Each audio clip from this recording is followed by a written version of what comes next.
نذهب لردود الفعل.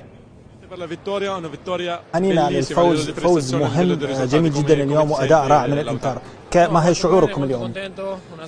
سعيدين جدا للفريق وضد فريق قوي، وكان نهجنا صحيحا ونستحق هذه النقاط الثلاث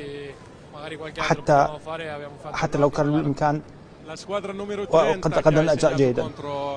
اليوم سجلت هدف ضد فريق في الرقم 30، وهو هل كنت تتوقع أن تصل إلى هذا الرقم منذ بدأك اللعب على الإنتر؟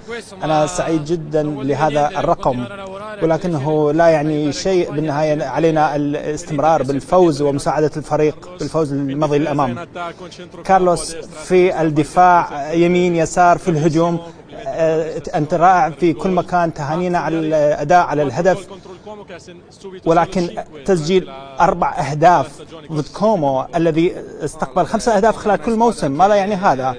يعني أنهم كفريق أقوياء جدا بحالة جسدية جيدة وأدائهم جيد في الموسم، ولكن نهجنا كان في الطريق الصحيح، وبهذا السبب تمكنا من تسجيل هذا العدد من الأهداف. ولكنهم يملكون فريق جميل علينا المضي بهذه الطريقة. في القادم نعم نفكر بالمباراة القادمة يوم الثلاثاء، سنرتاح ل3 أيام وعلينا دائما نكون حاضرين. شكرا، تهانينا. شبكة نجوم الرابعة، اشتراك واحد، محتوى متعدد.